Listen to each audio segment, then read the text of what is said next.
कि बैसाख महीने में अगर शिवरात्रि पड़े और उस शिवरात्रि पर एक कलश का पात्र, लोटा तांबे का या मिट्टी में रखा हुआ जल पात्र में लेकर एक बेलपत्र का छोटा सा भाग उसमें छुआया हुआ, और फिर निवेदन कर रहा हूं अगर बेलपत्र उस दिन नहीं मिले तो पात्र लेकर चले जाना मंदिर में। मंदिर में शंकर जी पे तो बेलपत्र चढ़ी होगी ना, अरे बोलो तो जरा, चढ़ी होगी ना। उसी बेलपत्र को धोकर फिर जल के पात्र में उसको छुआकर फिर शंकर भगवान को भाव से, दिल से जो चाहते हो, धन वैभव संपदा सत्ता या रोग से मुक्ति, चाहे उदर से जुड़ी हो। हाँ, एक चीज का ध्यान करना, अगर संपदा के लिए, विवाह के लिए या विद्या के लिए या अन्य चीजों के लिए आप शिव जी को जल चढ़ा रहे हो तो उसके जल को उठाकर नहीं लाना है। और अगर रोग के लिए जल चढ़ा रहे हो कि मुझे ये तकलीफ है, घर में ये बीमारी चल रही है या रोग चल रहा है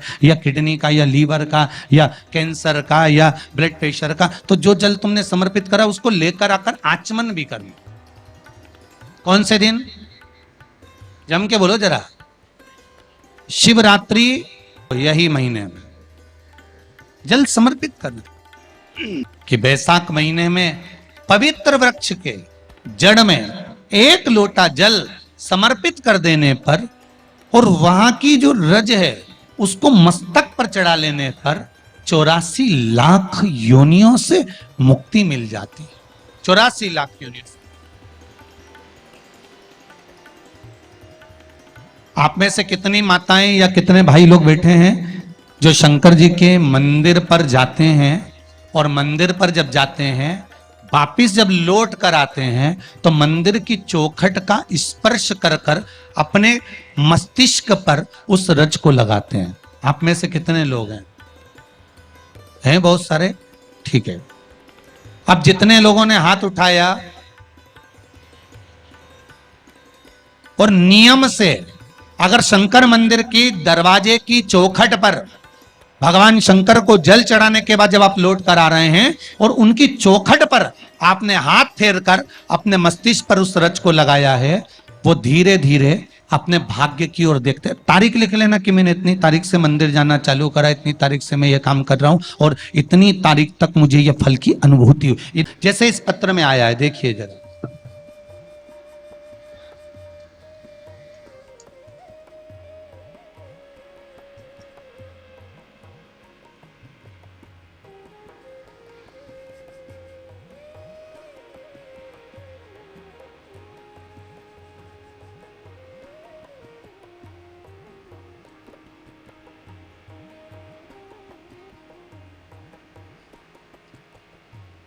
दिनेश कुमावत सैलाना, कहीं बैठे हैं?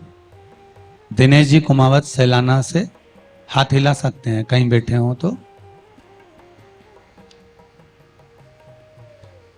दिनेश जी कुमावत सैलाना से अगर कहीं बैठे हो तो हाथ हिला दें।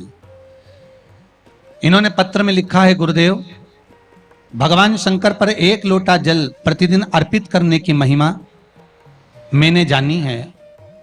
मैं रतलाम का निवासी हूं, जिला रतलाम सैलाना का निवासी हूं। गुरुदेव पिछले 2 वर्ष से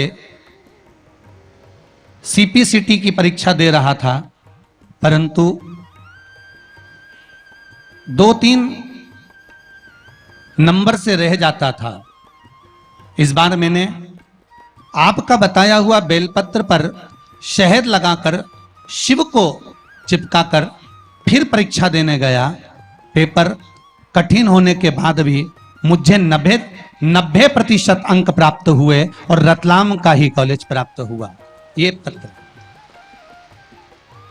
ये शिव भक्त, आप शंकर भगवान को जो समर्पित कर रहे हो, शिव को जो दे रहे हो। एक पत्र और है बड़ा सुंदर, देखिए।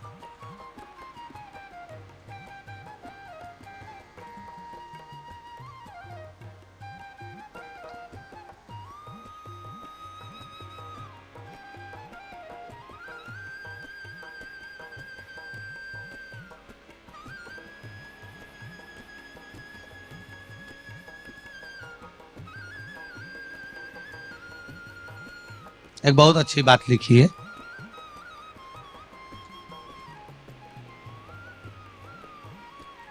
कि घर के जब बुजुर्ग आशीर्वाद देते हैं तो एक ही बात क्यों कहते हैं कि पुत्र भाव,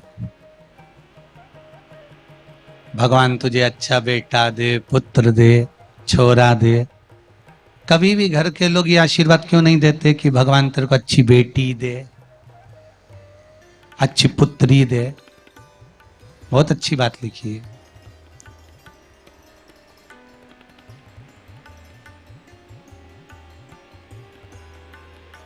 गुरुदेव नाम ना लीजिएगा,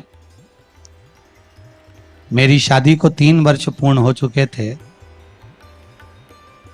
कोरोना काल में शिव महापुराण की कथा श्रवण कर रही थी। पत्र, नाम मत दिखाना, बाकी के पत्र दिखा दीजिए। लोटा जल चढ़ाना प्रारंभ करा। संतान का सुख नहीं था। परिवार के लोग यही चाहते थे कि हमेशा एक ही लक्ष्य था कि बेटा हो, बेटा हो। अब गर्भ में कौन बैठा गुरुदेव, किसको मालूम कि पुत्र है कि पुत्री है। पर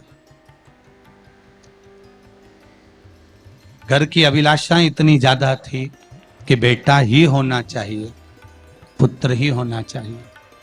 पर गुरुदेव व्यासपीठ से आप एक निवेदन जरूर करना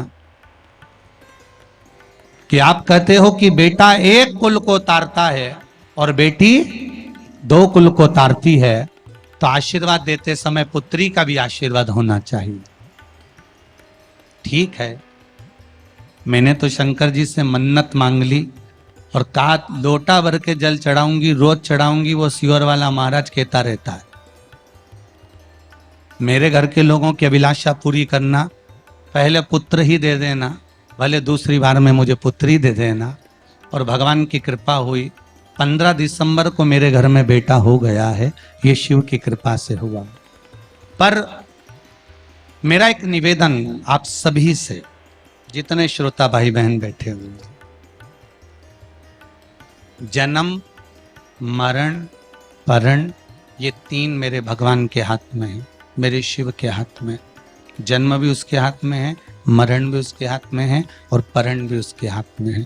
ये तीनों शिव के हाथ में, ये दूसरे के हाथ में ये चीजें नहीं।